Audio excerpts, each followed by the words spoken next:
আমি ঝর্ণা, ঝর্ণার কিচেন। আজকে একটা রেসিপি করে দেখাবো। আজকে বানাবো মোরলা মাছ। মোরলা মাছের তেল ঝাল কীভাবে বানাই দেখতে থাকুন। চলুন দেখাই, শুরু থেকে শেষ পর্যন্ত ভিডিওটা দেখতে থাকুন। এখানে নিয়েছি মোরলা মাছ, এখানে বেছে পরিষ্কার করে নিয়েছি। আর এই মাছগুলো সব ডিম আছে, একটু বড় বড় মাছ। আর এখানে নিয়েছি আলু, আলুটাকে এইভাবে কেটে নিয়েছি সরু সরু লম্বা করে। এখানে নিয়েছি পেঁয়াজ, এখানে নিয়েছি কাঁচা লঙ্কা, ধনেপাতা। এখানে প্রথমে মাছটাকে ভাজবো, তেল বসিয়ে দিচ্ছি। এখানে অল্প করে হলুদ দিয়ে দেবো, অল্প করে লঙ্কা দিয়ে দেবো, নুন দেবো পরিমাণ মতো। ভালো করে হাত দিয়ে মেখে নেবো। আর এই মোরলা মাছটা খেতে খুবই ভালো হয়। আর এই মোরলা মাছটা আমাদের ভালো উপকার হয়, এই মাছটা খুবই উপকারী। এবারে দিয়ে দেবো, তেলটা গরম হয়ে গেছে, সরষে তেল দিয়েছি। এর মাঝুনি একটা করে দিয়ে দেবো। মাঝুনি খুব বেশি ভাজবো না, একটু একটু অল্প করে ভেজে তুলে নেব।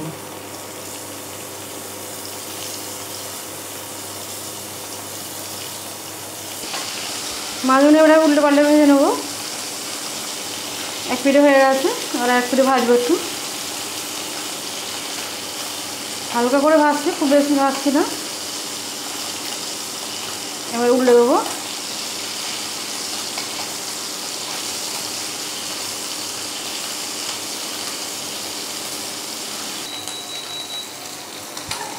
এবার আমার মাঝুনি ভাজা হয়ে গেছে, তুলে নেব। খুব বেশি তো ভাজিনি, অল্প করে ভেজেছি।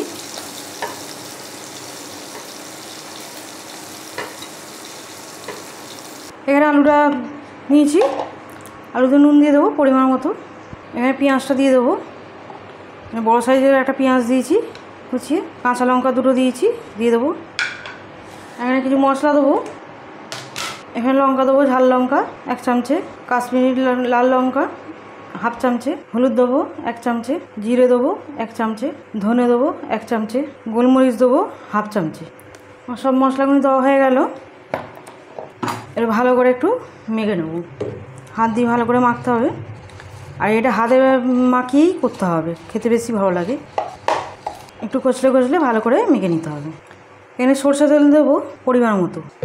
আর এখানে কড়াতে মাছ ভাজার তেলটা আছে, এই তেলটাও দিয়ে দেবো। এতে যা তেল আছে এটাও দিয়ে দেবো, আর এতে অল্প তেল দিলাম। এটা আবার ভালো করে মেখে নেবো। এখানে মাছগুনি দিয়ে দেবো। মাছটা এখন গরম আছে, একটু হাত এরকম করে মাখিয়ে নেব। এবারে আমার মাখা হয়ে গেছে, এবারে কড়াতে দিয়ে দেবো। এতে একটু জল নেবো, বাটিটা ধুয়ে জলটা দেবো। এখানে চালু করে দিলাম, ধুয়ে জলটা দিয়ে দেবো। আর একটু দেবো, মিশিয়ে নেবো। এটা খুব বেশি করতে হবে না, নাড়াচাড়া করতে হবে না, এরকম করে। এবার আমি এটাকে চাপা দিয়ে দেবো। চাপা দিয়ে এটা করে নেবো। এবার দেখে নেবো কীরকম হয়েছে। এখানে 3 মিনিটের মতো করে নিয়েছি, তুলবে দেখবো কীরকম হয়েছে। এখানে চিনি নিয়েছি, অল্প করে চিনি দিয়ে দেবো, ভালো করে মিশিয়ে দেবো। আর একটু হবে, একটু ঝোল ঝোল আছে, আর একটু হবে। দেখে নেবো আলুটা সিদ্ধ হয়েছে কি। আলু সিদ্ধ হয়ে গেছে, আর একটু হবে। আর চাপা দিয়ে আরও 2 মিনিটের মতো করে নেবো। এবারে দেখে নেবো।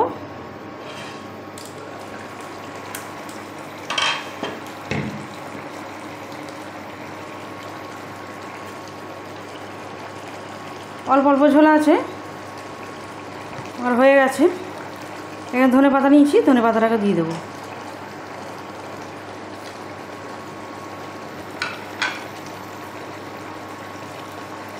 এখানে বন্ধ করে দেবো। আর হয়ে গেছে, একটু ঠান্ডা হোক, নিচে না বেরাচ্ছে। এবার আমার হয়ে গেছে মোরলা মাছের তেল ঝাল রেডি। একদম এবার তুলে নেবো বাটিতে। আমার রেডি মোরলা মাছ তেল ঝাল। মোরলা মাছ একদম রেডি তেল ঝাল। আমার রেসিপি যদি ভালো লাগে বন্ধুদের সাথে শেয়ার করবে, লাইক করবে, আর সাবস্ক্রাইব করবে।